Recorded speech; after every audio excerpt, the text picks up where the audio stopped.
أما بعد أعوذ بالله من الشيطان الرجيم بسم الله الرحمن الرحيم ويل للمطففين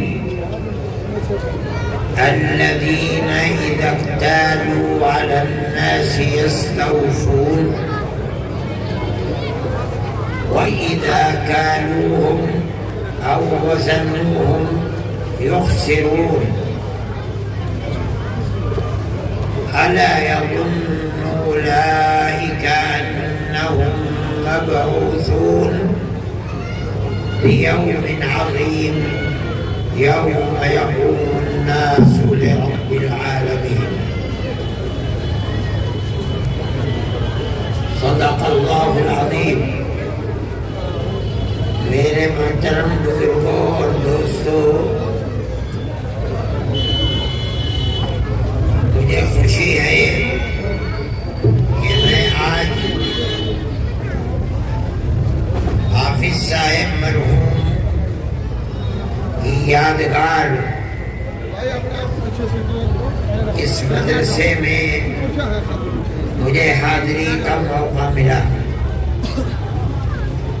اللہ مدرسے کو قائم رکھے، ترقی عطا فرمائے اور حافظ صاحب مرحوم کے درجات کو اللہ بلند فرمائے.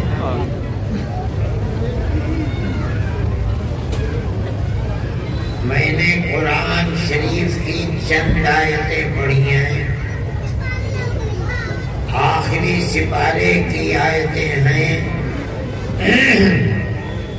اللہ تعالی فرماتا ہے ویل للمطففین، تطفیف کا پاپ کرنے والوں کے لیے بڑی بربادی ہے. دوسرا ترجمہ، ویل جہنم میں ایک خاص جگہ ہے جس کا نام ویل ہے. تطفیف کا پاپ کرنے والوں کے لیے جہنم میں ایک خاص جگہ ہے ویل، ان کو وہاں رکھا جائے گا. اس کا مطلب ہے کہ تطفیف کا پاپ اتنا بڑا پاپ ہے کہ اس پاپ کا کرنے والا شرابیوں کے ساتھ نہیں رہے گا، منہ کالا کرنے والوں کے ساتھ نہیں رہے گا. یہ اتنا بڑا پاپ ہے کہ اس پاپ کا کرنے والا بدنصیب آدمی ایک خاص جہنم میں بڑی خراب جگہ ہے، وہاں جا کر کے رہے گا، رکھا جائے گا. لیکن تطفیف کا پاپ کون سا پاپ ہے؟ کبھی سنا بھی نہیں ہوگا آپ نے. اگلی آیت میں اللہ فرماتے ہیں کہ تطفیف کا پاپ کون سا پاپ ہے. فرماتے ہیں تطفیف کے پاپی وہ لوگ ہیں الذین اذا اکتالوا علی الناس یستوفون واذا کالوهم او وزنوهم یخسرون. یہ وہ پاپی ہیں کہ جب وہ تول کر لوگوں سے اپنا سامان لیتے ہیں، کسی دکان سے چاول، آٹا، دال لیتے ہیں تو ایک ایک پیسہ جو دیتے ہیں پورا پورا لے لیتے ہیں، 1 گرام کی بھی کمی نہیں ہونے دیتے. لیکن اپنی دکان پر لا کر جب دوسروں کو بیچتے ہیں تو ہر ایک کے مال میں سے گرام، 2 گرام، 10 گرام، 5 گرام کی کمی کر لیتے ہیں. یہ پاپ اتنا بڑا پاپ ہے کہ اللہ قرآن میں کہتا ہے کہ اس پاپ کے کرنے والوں کو ہم شرابیوں کے ساتھ نہیں رکھیں گے، جواریوں کے ساتھ نہیں رکھیں گے جہنم میں۔ ان کے لیے ایک خاص مقام ہے، مکان ہے جس کا نام ویل ہے، اس جگہ رکھ کر اللہ انہیں عذاب دے گا۔ اور عذاب کیا ہے؟ اپنا حق پورا لے لے، دوسرے کا حق ادا کرنے میں کمی کر دے، یہی اس عذاب کا سبب ہے۔ اس سے یہ پتہ چلتا ہے کہ اسلام جس کو کہتے ہیں،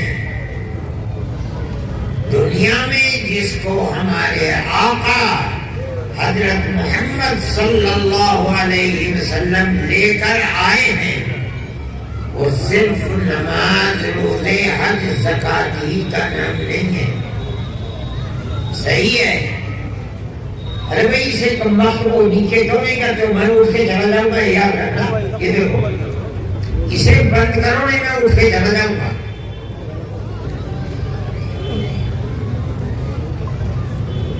اسلام جس مذہب کا نام ہے، اس مذہب کے اندر جس طرح روزہ، نماز، حج، زکوٰۃ ضروری ہے، اسی طرح ویوہار، رہن سہن آپس میں، مال لینا اور مال کا دینا، خریدنا اور بیچنا، اس کی بھی اتنی اہمیت ہے کہ چاہے ہر سال حج کرتا ہو، تہجد پڑھتا ہو، زکوٰۃ دیتا ہو، سب کچھ کرتا ہو، لیکن اگر اپنا حق پورا لے کر دوسرے کے حق میں کٹوتی کرتا ہے تو قرآن کہتا ہے کہ اس کے لیے ویل ہے، جہنم کی وہ خاص جگہ ہے جہاں رکھ کر اس کو عذاب دیا جائے گا۔ اس پر غور کرو۔ دوسرے کے حق میں کمی کرنا، اس کا مطلب ہے کہ اپنا مال تو پورا لے لیا، دوسرے کے مال میں کمی۔ مان لو ایک دکان آدمی کی 50 سال تک نہیں، اور روزانہ اس کی دکان پر 100 آدمی خریدنے آتے تھے، اور 50 سال تک روزانہ 100 آدمیوں کے حق میں یہ کمی کرتا تھا، 5 گرام، 10 گرام، 2 گرام کی۔ کل قیامت کے دن کتنے ہزار آدمی ہوں گے جو اللہ کے دربار میں جا کر کہیں گے اے اللہ ہمارا حق دلوا۔ خدا کی عدالت میں تو من يعمل مثقال ذرة خيرا يره ومن يعمل مثقال ذرة شرا يره۔ اگر ایک رائی کے دانے کے برابر اچھا کام کیا ہے جسے اللہ پسند کرتا تھا، وہ سامنے آ جائے گا۔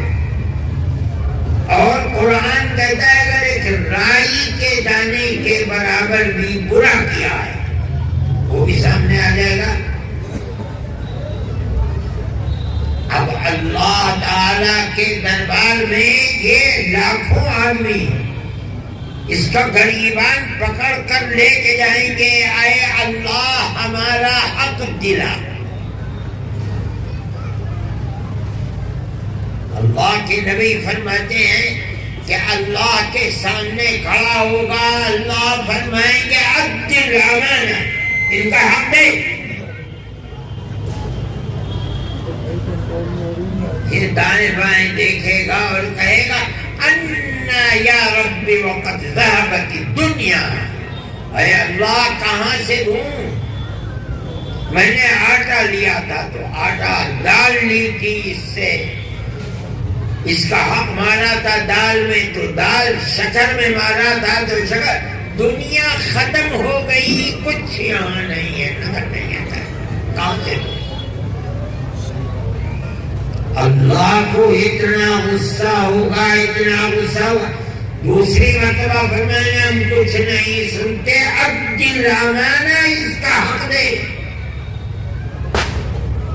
یہ پھر کہے گا کہ اے الہ العالمین میری سن تو لیجیے، کہاں سے دوں؟ کوئی چیز رہی نہیں، آٹا، دال، روٹی، شکر، سب دنیا ختم ہو گئی، میں کہاں سے دوں؟ اللہ تیسری مرتبہ بھی یہی فرمائیں گے عبد الامانہ، دے اس کا، نہیں دے گا کہاں دے گا؟ جہنم میں ڈال دیا جائے گا۔ کسی انسان کا حق معاف ہو جائے قیامت کے دن، اللہ معاف فرماتے نہیں، ہم نہیں معاف کرتے کسی کا۔ جس کا حق تھا وہی معاف کر دے، اس کا حق تھا، لیکن اللہ سے کہے کوئی کہ اللہ معاف فرما دے، یہ نہیں ہوگا۔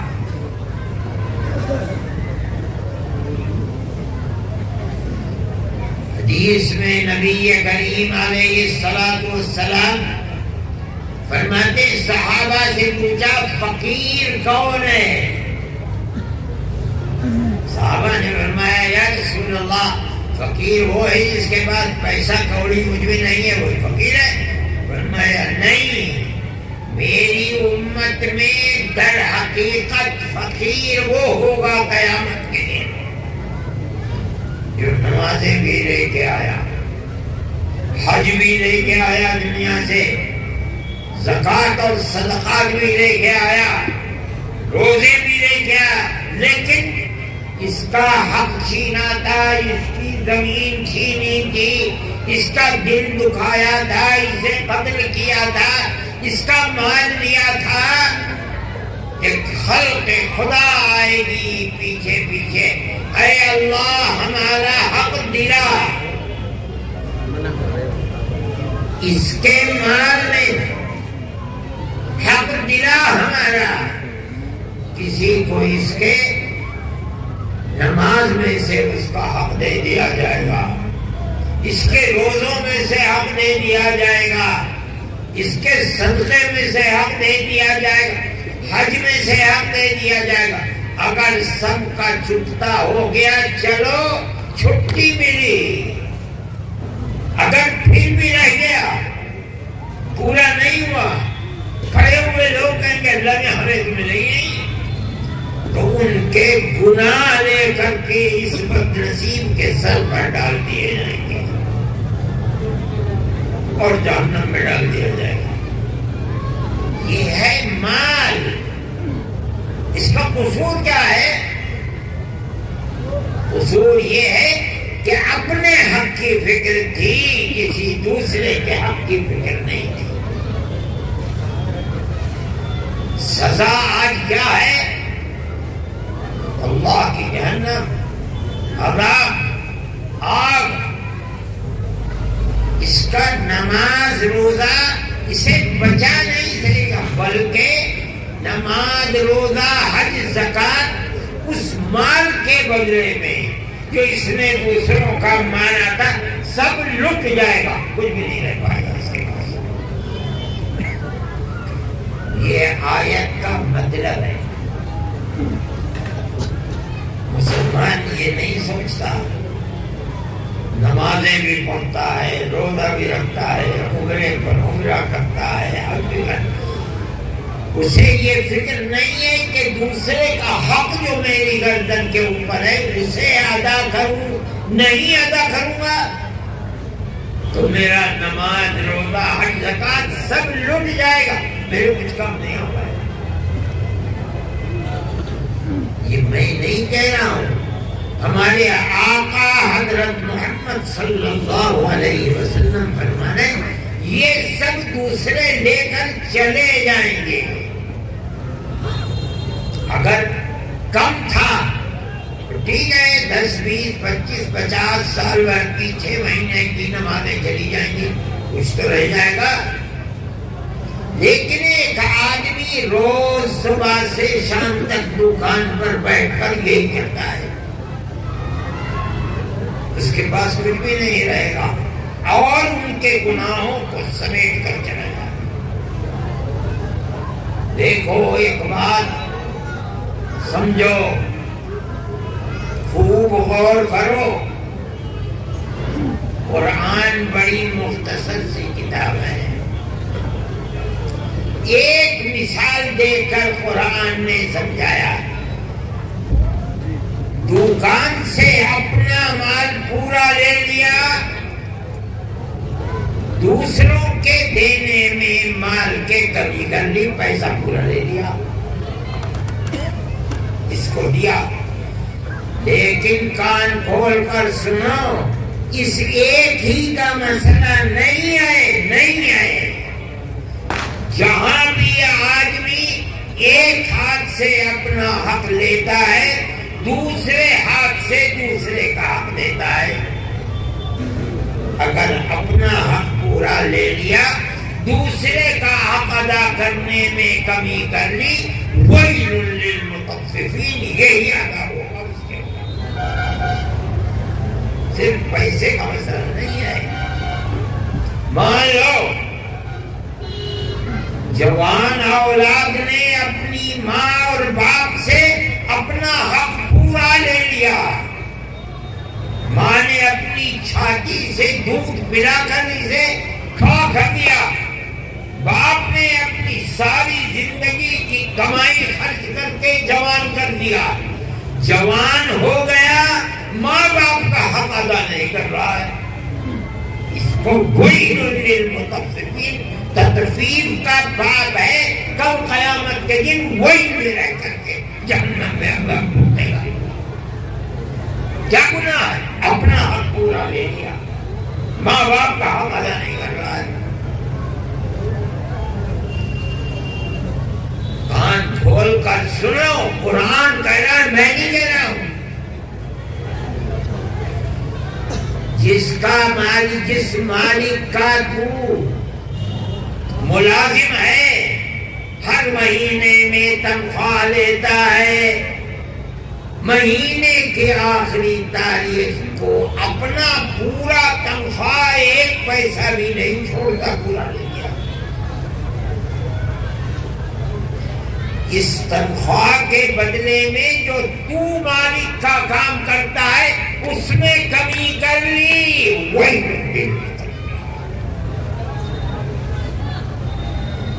دیکھ لو، اپنا حق پورا لے لیا.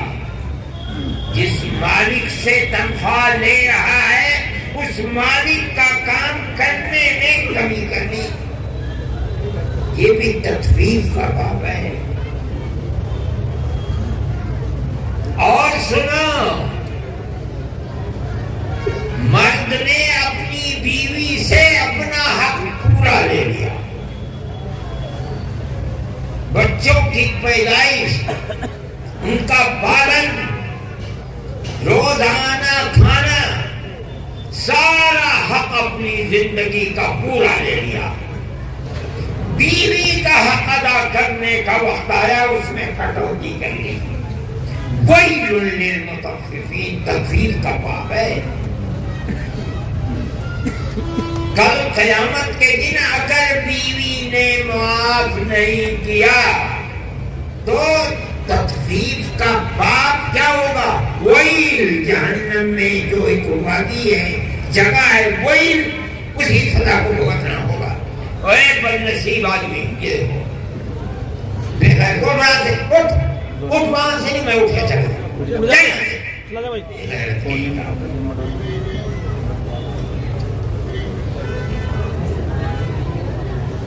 یہ ہے اس کے معنی.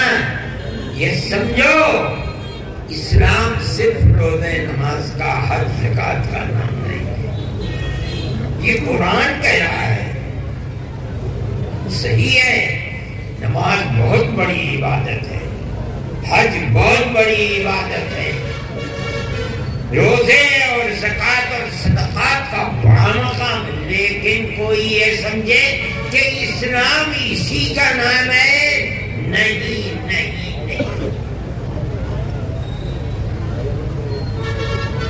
اس پر غور کرو۔ آدمی کو کوشش کرنی چاہیے کہ موت اس طرح آئے کہ جاتے ہوئے کسی کا حق گردن پر نہ رہے۔ میں مسلمانوں کہتا ہوں تم سے، تمہیں بری لگے گی بات، لیکن میں کہہ رہا ہوں اپنے دامن اور غریبان میں جھانک کے دیکھو، شاید ہی کوئی خوش نصیب گھر ایسا ہوگا جس میں بچیوں کا حق اور مرد بہنوں کے حق کو دے دیتا ہو۔ بھائی مل کر اپنا حق خود بانٹ لیتے ہیں، باپ بھی ایسے جاہل ہوتے ہیں، شادی بیاہ کر دیا، حق ادا کر دیا۔ ارے جاہل آدمی، یہ وراثت نہیں ہے جو تو نے اپنی زندگی میں دی ہے، تیرا مال تھا، چاہے جسے دے دے۔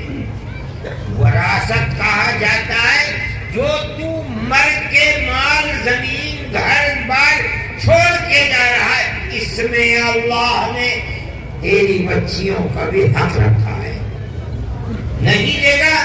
کل خدا کے دربار میں یہ بہن ہی تیری ہے، اے اللہ اس باپ نے میرا حق نہیں دیا تھا، اس بھائی نے میرا حق نہیں دیا، میرا حق دلوا۔ اور خدا کی عدالت وہ عدالت ہے، دینا پڑے گا، بغیر دے نکل نہیں سکتا ہے۔ یہ قرآن کی آیتوں کا مطلب ہے، خوب غور سے سنو، حق ایسی چیز ہے چھوٹ نہیں سکتا۔ نبی کریم علیہ السلام کے سامنے ایک صحابی مر گئے، جنازہ آیا،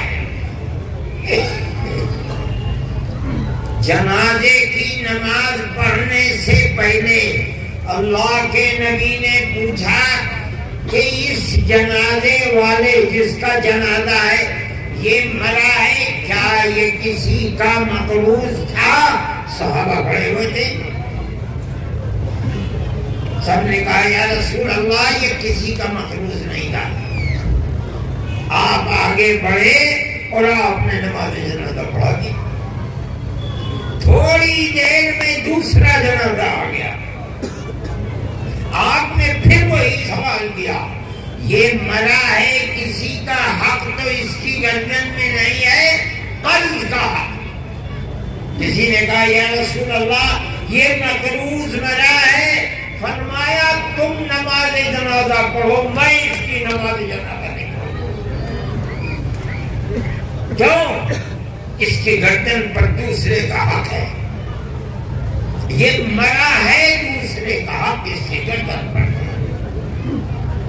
کیا تھا؟ مال تھا، یہ بھی نہیں معلوم کہ 1000 تھے، 100 تھے یا 2-4 تھے، تھا کیا؟ اس سے کوئی بحث نہیں۔ اس مرنے والے صحابی کی گردن پر دوسرے کا حق ہے، فرمایا تم نماز پڑھو، میں نہیں پڑھتا۔ ایک صحابی ہیں حضرت ابو قتادہ رضی اللہ تعالیٰ عنہ، وہ کھڑے ہوئے، یا رسول اللہ دینہ علیہ، اس کا قرض میری گردن پر ہے، میں ادا کرنے والا۔ اب اللہ کا نبی آگے بڑھتا ہے اور نماز جنازہ پڑھتا ہے۔ یہ انسان کا حق ہے، مسلمان آدمی کے حق کو کچھ نہیں سمجھتا۔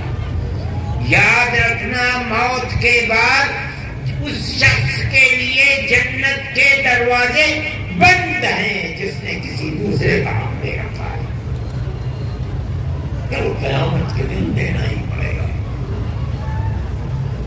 ساری نماز، سارے چلے، سب کچھ دھرے کے دھرے رہ جائیں گے۔ کیوں؟ دوسرے کا حق نہیں دیا۔ میرے بھائی، مدرسہ ہے، مدرسے تعلیم تو دی جاتی ہے جو آدمی زندہ ہے اس کے اوپر کسی اپنے بھائی بہن عزیز رشتے دار اپنے یا پرائے، میں کہتا ہوں ہندو کا یا مسلمان کا کسی کا حق ہے، خدا جانے کس دن موت آ جائے، کس وقت موت آ جائے، بغیر کسی ادنا سے تکلف اور دیر کے اس کے حق کو ادا کرے۔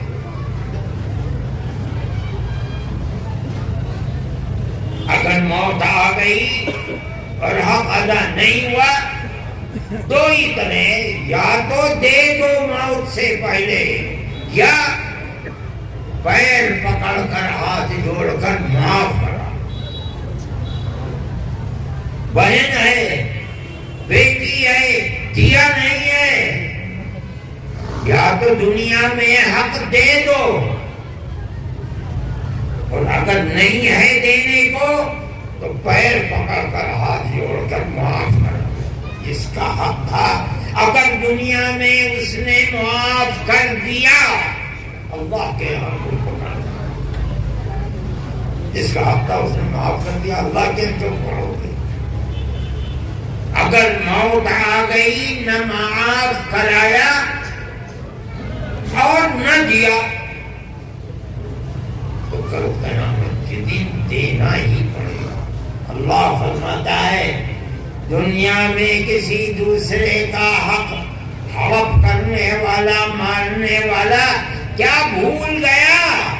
الا یظن اولئک انہم مبعوثون لیوم عظیم، کیا دوسرے کا حق مارنے والے بھول گئے کہ دوبارہ زندہ کر کے قیامت کے دن، بہت بڑا دن جس میں ساری جہان اللہ رب العزت والجلال کے سامنے کھڑے ہو کر حساب دیں گے، کیا اس دن کو بھول گیا؟ نہیں، تجھے موت آنی ہے، ہم پھر زندہ کریں گے، پھر قبروں سے اٹھائیں گے، اور ہمارے سامنے تجھے آ کر کے اپنی دنیا کی زندگی کا حساب دینا ہے، اور ایک ایک کوڑی کا حساب دینا ہے۔ میرے بھائی، مسلمان بڑا بے خبر ہے، یہ سمجھتا ہی نہیں کہ میری موت بھی آئے گی، مجھے کل اللہ کے دربار میں حساب بھی دینا ہے۔ کسی آدمی کا اپنی بیٹی کا باپ پر حق ہے، بیٹوں کا باپ پر حق ہے، بہنوں کا بھائی پر حق ہے، شوہر پر بیوی کا حق ہے۔ جس کسی کا حق ہے دنیا میں موت سے گئے، حق کو ادا کرتے چلو، آخرت کی منزل آسان ہو جائے گی۔ اگر نہیں تو تنہا نماز روزے ہی کو دین سمجھنا یہ بڑی نادانی کی بات ہے۔ صحیح ہے، نماز کا مرتبہ ایمان کے بعد سب سے بڑا مرتبہ ہے۔ حج کا مرتبہ مغفرت کے لیے اگر قبول ہو جائے تو گناہوں سے پاک ہو جاتا ہے، لیکن کسی انسان کا حق معاف نہیں ہوتا۔ مجھے خوشی ہے کہ مجھے یہاں حضرات کے پاس حاضری کا موقع ملا۔ میں خود اس لائق نہیں ہوں کہ چل سکوں پھر سکوں، لیکن حضرت حافظ صاحب مرحوم کے مدرسے کا جلسہ تھا، میں نے منع بھی کیا ان حضرات سے، مگر ان کا اصرار بڑھا، میں آ گیا۔ اللہ ہم سب کو اس طرح موت عطا فرمائے کہ ہماری گردن پر کسی کا کوئی حق نہ ہو۔ ہماری دنیا کو بھی اللہ آباد فرمائے، ہماری آخرت کو بھی آباد فرمائے، اور اللہ تعالی ہمیں قول ثابت قرآن کے اندر یعنی کلمہ لا الہ الا اللہ محمد رسول اللہ پر مضبوط جمع دے، اس دنیا میں بھی اور آخرت میں بھی، اور ہمیں نبی کریم علیہ السلام کی سنت اور طریقے پر